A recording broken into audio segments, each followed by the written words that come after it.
Hello everyone, welcome back to the physical educator again. हम class 12th के chapter 5th को कर रहे हैं कंटिन्यू। चैप्टर का नाम था children and women in sports. हम करने वाले हैं topic postural deformities and correction. हम देखते हैं चैप्टर के कंटेंट्स क्या क्या थे। तो ऑलरेडी हमने फर्स्ट 2 टॉपिक्स प्रीवियस वीडियो के अंदर कवर किया। ये वाला जो वीडियो है ये टोटली डेडिकेटेड है टॉपिक नंबर 3 को। चलिए स्टार्ट करते हैं पोस्चरल डिफॉर्मिटीज एंड करेक्शन।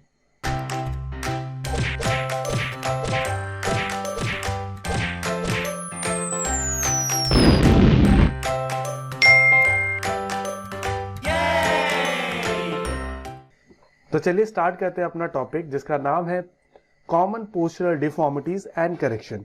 तो सबसे पहले हमें समझना पड़ेगा कि पोस्चरल डिफॉर्मिटीज का मतलब क्या होता है। अगर मैं पोस्चरल डिफॉर्मिटीज का मतलब बताऊं उससे पहले हम समझते हैं कि पोस्चर का मतलब क्या होता है। तो पोस्चर एक पोजीशन है जहां पे एक इंडिविजुअल जिस तरीके से वो बैठता है, जिस तरीके से वो खड़ा होता है, जिस हिसाब से वो चलता है, सोता है, तो वो जिस भी पोजीशन में रहता है वो है उसका पोस्चर। ठीक है। वैसे तो कोई है ना बेसिक स्टैंडर्ड नहीं है कि किसी एक पर्सन को किस पोस्चर के अंदर रहना चाहिए। वो डिपेंड करता है उसके बॉडी टाइप के ऊपर, उसकी मसल की फॉर्मेशन के ऊपर, उसका बोन स्ट्रक्चर के ऊपर। ठीक है। लेकिन डिफॉर्मिटी का मतलब अगर समझा जाए, अगर कोई भी ऐसा पोस्चर जिसकी वजह से उसको है ना परेशानी होने लग जाए या उसकी जॉइंट की मूवमेंट रुक जाए, तो वो होती है हमारी डिफॉर्मिटी। ओके, चलिए आगे बात करते हैं हम टाइप्स ऑफ पोस्चरल डिफॉर्मिटीज की। तो यहाँ पे जो टाइप्स आते हैं वो आता है first spinal curvature, second flat foot, third knock नीज, फोर्थ बो लेग्स और लास्ट है इसके अंदर राउंड शोल्डर्स। तो सबसे पहले हम स्टार्ट करते हैं अपना टॉपिक स्पाइनल कर्वेचर से। स्पाइनल कर्वेचर का मतलब क्या है? ये मेनली ऐसी प्रॉब्लम्स को इंडिकेट करता है जो कि हमारे स्पाइन से रिलेटेड जो हमारे पोस्चरल डिफॉर्मिटीज है उसको। तो इसके अंदर बेसिकली 3 टाइप की डिफॉर्मिटीज होती है। First one is kyphosis, second is lordosis, third is scoliosis. तो सबसे पहले हम बात करेंगे काइफोसिस की। काइफोसिस का अगर मतलब समझा जाए तो ये एक ऐसा पोस्चर है जहां पे हमारे बॉडी का जो अपर बैक पोर्शन है वो सामने की तरफ झुक जाता है और ये एक ऐसा कर्वेचर सा ड्रॉ कर देता है। This is kyphosis. यहाँ पे जो एक पर्सन है उसको बोला जाएगा काइफोटिक। ये मेनली जब हमारा जो अपर बैक है वो 50 डिग्री से ज्यादा बेंड हो जाता है तब हम बोलते हैं कि उसको काइफोसिस हो गया है, क्योंकि हमारा नॉर्मल स्पाइन का जो पोजीशन होता है ना वो भी कुछ ऐसा ही कर्व सा होता है। लेकिन अगर कर्व कुछ ज्यादा ही हो जाए दैट इज काइफोसिस। ठीक है। इसको कॉमनली राउंड बैक और हच बैक भी बोला जाता है और इससे हमें बहुत सारी प्रॉब्लम हो सकती है, जैसे कि हमारे सर्वाइकल का पेन होना, हमारी चेस्ट कैविटी का कंप्रेशन होना और भी बहुत सारी दिक्कतें। अच्छा, आगे बात करते हैं इसी के अंदर कि काइफोसिस होने के रीजन क्या क्या है। तो अगर रीजन बताऊं तो मेल न्यूट्रिशन, अगर हमें प्रॉपरली न्यूट्रिशन नहीं मिलता जिसकी वजह से काइफोसिस हो सकता है। अगर हम लगातार हैवी लोड्स को उठाते हैं और प्रॉपरली फॉर्म नहीं कर पाते अपना बॉडी पोस्चर तो उससे भी बहुत दिक्कत होगी। इम्प्रॉपर फर्नीचर पे बैठना जिससे हमारी बॉडी जो है गलत आदतों में पड़ जाती है। हमारे मसल्स का वीक होना, अगर हमारी जो बैक की मसल्स है वो वीक है तो वो इसको अच्छी तरीके से पुल नहीं कर पाएगी, या अगर हमारी चेस्ट की मसल कुछ ज़्यादा ही टाइट है तो वो आगे खींच लेती है हमारी मसल्स को। बेंडिंग वाइल वॉकिंग, अगर हम चल रहे हैं उस टाइप पे अगर हम बेंड होके चलते रहते हैं तो हमें वो आदत पड़ जाती है। Wearing shapeless and tight clothes, ऐसे कपड़े पहना जो बहुत ज़्यादा टाइट होते हैं जिसकी वजह से हमारे चेस्ट कंप्रेशन हो तो उसकी वजह से भी काइफोसिस हो सकता है। ठीक है। और लास्ट रीजन आता है हेरिडिटी, यानी अगर हमारे माता पिता को था या उसके थ्रू हमारे अंदर ट्रांसमिट भी हो सकता है। ठीक है। चलो आगे बात करते हैं हम इसके अंदर कि हम कौन से प्रिकॉशंस ले सकते हैं ताकि हमें काइफोसिस ना हो। तो प्रिकॉशंस के बारे में बात करूं तो भाई करेक्ट पोस्चर के अंदर बैठो। ध्यान दो जब तुम बैठ रहे हो, चल रहे हो तो एक करेक्ट पोस्चर के अंदर कोशिश करो चल पाओ। ठीक है। ढीले कपड़े पहनो, बहुत ज्यादा टाइट कपड़े मत पहनो। एक सूटेबल फर्नीचर यूज करो जो कि तुम्हारी बॉडी को कंफर्ट दे। ठीक है। और जो भी एक्सरसाइजेस कर रहे हो उनके पोस्चर पे बहुत ज्यादा ध्यान देना है। ठीक है। कुछ भी एक्सरसाइज नहीं करनी, अगर खासकर कि जब तुम वेट ट्रेनिंग कर रहे हो तो ध्यान देना है अपने पोस्चर, क्योंकि वो बहुत इंपॉर्टेंट पार्ट है वहां पे। आगे बात करते हैं हम इसके अंदर रेमिडीज की, कि ऐसे क्या तरीके हैं अगर आप काइफोसिस हो रखा है तो जिनके थ्रू आपको थोड़ा रिलैक्स हो सकता है। तो वो है कि भाई जब आप सोते हो तो अपने बैक के पीछे एक पिलो को रख सकते हो, जिससे बहुत आपको हेल्प मिलने वाली है। और जब भी चलते हो तो बेंड मत करो अपने हेड को आगे, स्विमिंग करो, बहुत हेल्प करेगा। धनुरासन, चक्रासन, ये एक्सरसाइजेस जो है वो बहुत ज्यादा हेल्प करने वाली है तुम्हें काइफोसिस को ठीक करने के अंदर। ओके, चलो आगे बात करते हैं हम अपने नेक्स्ट परेशानी की, जो कि है लोडोसिस। अगर लोडोसिस को समझा जाए, ये एक पोस्चरल डिफॉर्मिटी है जो कि हमारे लंबर स्पाइन पे होती है, यानी हमारे जो स्पाइन का लोअर पोर्शन है इसके अंदर। ठीक है, होता क्या है, हमारा जो लोअर स्पाइन है ना वो एक नॉर्मल पोस्चर से ज्यादा बेंड हो जाता है आगे की तरफ, यानी हमारा पेट जो होगा वो और आगे लटक जाएगा और ये बैक जो है ये खिंच के आगे आ जाएगी। ठीक है, कॉमन पोस्चर हुआ कुछ ऐसा, लेकिन जो लोडोसिस का शिकार है उनका बैक का कर्व जो है ना वो ज्यादा कर्व हो जाता है। ठीक है, इससे हमें बहुत ज्यादा दिक्कत होती है। इसको हम एंटीरियर पेल्विक टिल्ट भी बोलते हैं। लोडोसिस की वजह से हमें लोअर बैक में पेन और हमारा स्टमक जो है वो और बड़ा और बल्जी दिख सकता है हमें। ठीक है, ये हमें प्रॉब्लम क्रिएट करता है हमारे चलने तक में और हमें खड़े होने में भी। ठीक है, तो ये बहुत ज्यादा सीवियर प्रॉब्लम होती है जिनको लोडोसिस हो रखा होता है। मतलब समझते हैं कि किन कारणों की वजह से तुम्हें लोडोसिस हो सकता है। तो वो है इम्बैलेंस डाइट, प्रॉपर डाइट ना लेना, इम्प्रॉपर डेवलपमेंट ऑफ मसल्स। अगर हमारी कोर मसल यानी हमारे एब्स की मसल वीक रह जाए और हमारी हिप्स की मसल वीक रह जाए, जिसकी वजह से हमें लोडोसिस हो सकता है। या फिर हमारी लोअर बैक की मसल कुछ ज्यादा ही टाइट हो जाए और हमारी अडक्टर्स की मसल बहुत ज्यादा टाइट हो जाए, तो उसकी वजह से भी हमें लोडोसिस हो सकता है। Taking proper food then required, अगर हम बहुत ज्यादा ही खाते हैं जिसकी वजह से हमारा स्टमक जो है वो अगर बल्ज आउट हो जाता है, तो भी वो एक एक्स्ट्रा लोड क्रिएट करेगा हमारे स्टमक के ऊपर और हमारा एंटीरियर पेल्विक टिल्ट होने का बहुत ज्यादा खतरा होता है। ओवरवेट और obesity, again diseases of spinal muscles, अगर स्पाइनल की मसल्स के साथ अगर कोई परेशानी है तो भी लोडोसिस होने का खतरा आप पे बना रहेगा। बात करते हैं हम इसके प्रिकॉशंस की, कि हम क्या ऐसी चीजें करें जिसकी वजह से हमें लोडोसिस ना हो। तो वो है बैलेंस डाइट खाओ। जब तुम खड़े होते हो तो बहुत ज्यादा हैवी वेट को कैरी नहीं करना। ठीक है, एक्सेसिव फूड नहीं लेना और अपने बॉडी वेट को मेंटेन करके रखना है। ठीक है, अगर मैं बात करूं रेमेडीज की, अगर तुम्हें हो गया है लोडोसिस तो उसे कैसे ठीक किया जा सकता है, तो टो टचिंग एक्सरसाइजेस करो, सिटअप्स करो। ठीक है, जब भी खड़े होते हो अपने फीट को टच करने की कोशिश करो अपने हैंड से। और तुम योगासन भी कर सकते हो, जैसे कि हलासन, पश्चिमोत्तानासन, जो कि तुम्हें बहुत ज्यादा हेल्प करने वाला है तुम्हारा लोडोसिस को ठीक करने के अंदर। नेक्स्ट आता है इसके अंदर हमारा स्कोलियोसिस।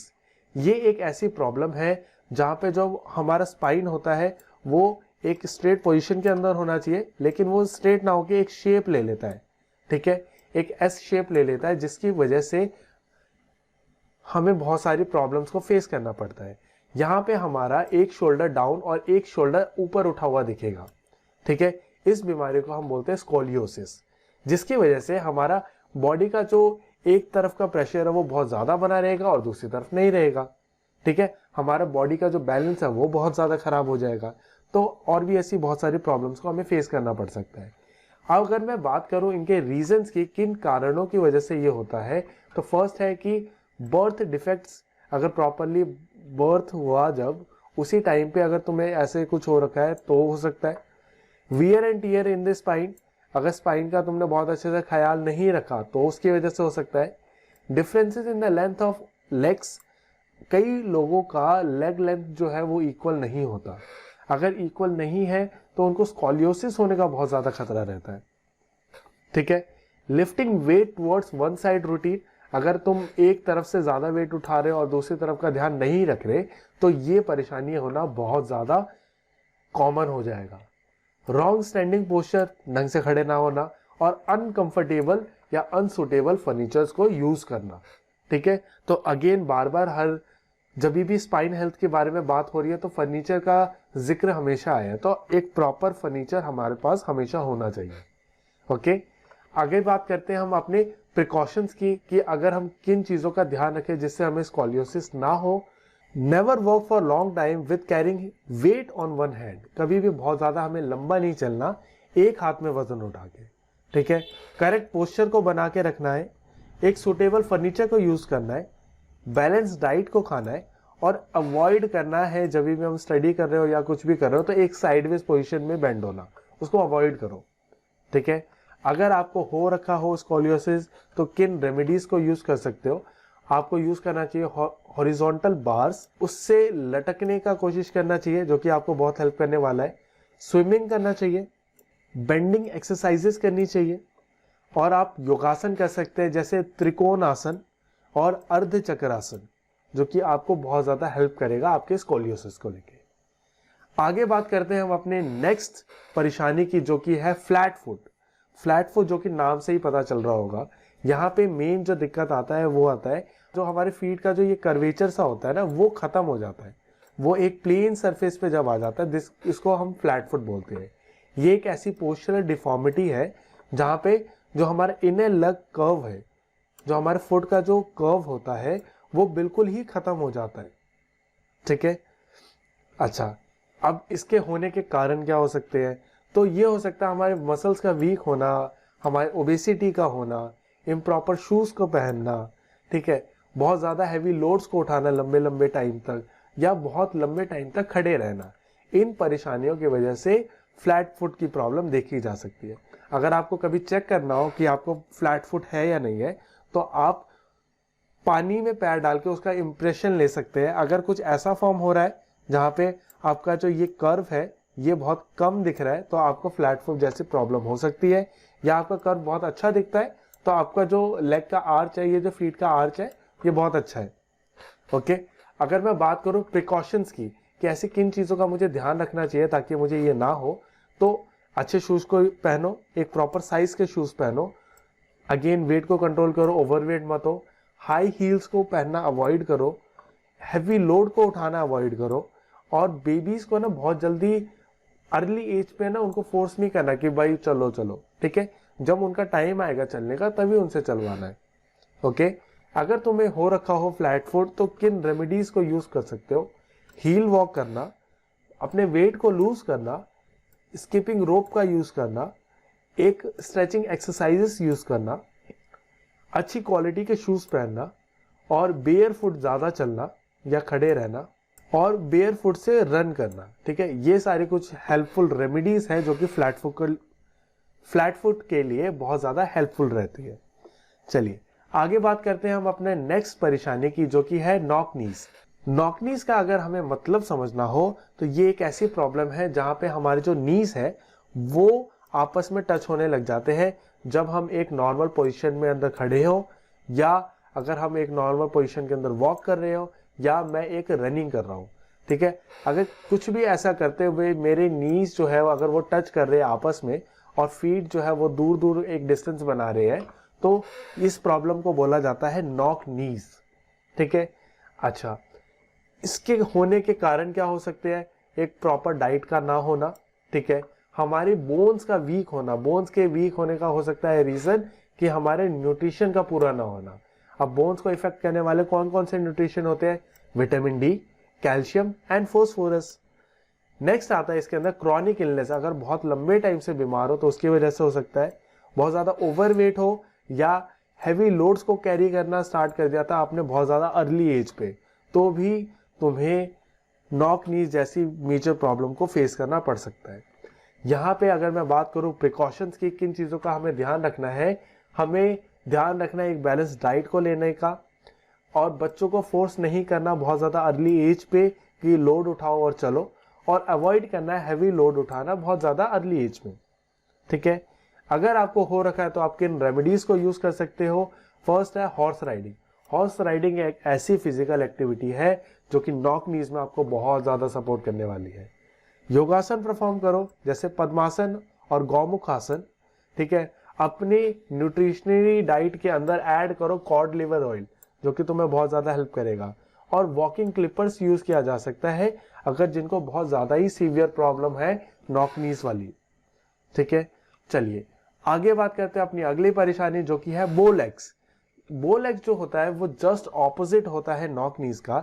यहाँ पे हमारे नीज के अंदर एक मेजर गैप देखने को मिलेगा, जबकि हमारे फीट जो है उस टाइम पे टच हो रहे होते हैं, ठीक है।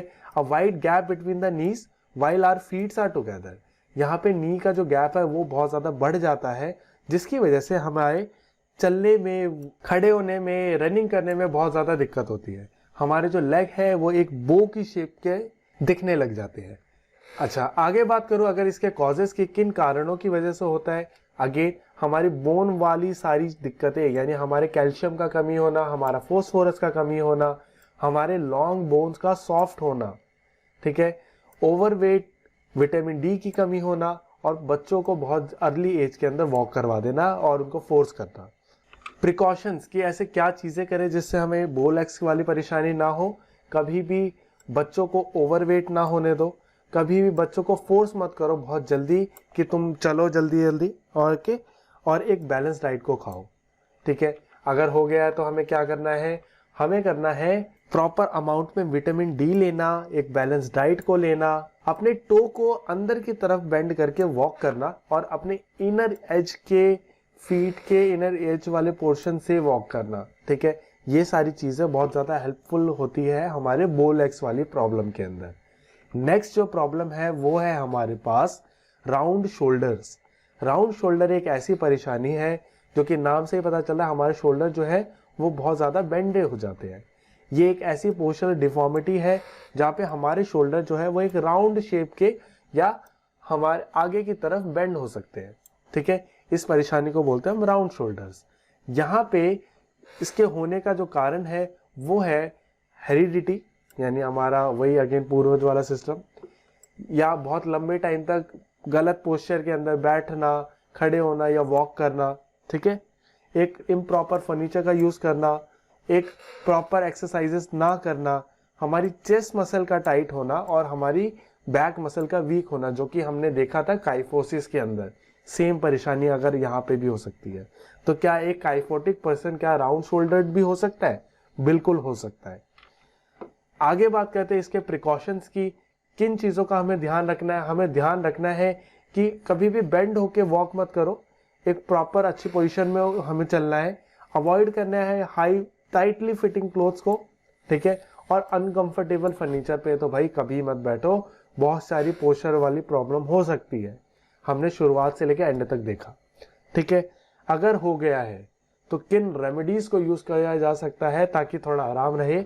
हम यूज कर सकते हैं अपनी बैक मसल को ट्रेन करना और अपनी चेस्ट मसल से टेंशन को रिलीज करना, ताकि चेस्ट मसल और ज्यादा स्ट्रेची हो पाए और हमारी बैक मसल अच्छी तरीके से पुल कर पाए। चक्रासन और धनुरासन जैसे एक्सरसाइजेस को करना और अपने पोस्टीरियर डेल्टॉइड को ट्रेन करना, क्योंकि ये वाला पार्ट होता है, ठीक है। इसको ऐसा ट्रेन करो जिससे ये और ज्यादा अच्छी तरीके से पुल कर पाए अपनी तरफ। तो ये था इसके चैप्टर के अंदर सब कुछ। अगर आपको कोई भी डाउट है, सजेशन है या क्वेरीज है, आप मुझे पिंग कर सकते हैं इन दोनों ऑप्शंस पे। Thank you so much. आज के लिए बस इतना ही। आगे हम करेंगे इस टॉपिक के ऊपर आगे बात। Subscribe to the channel and stay connected.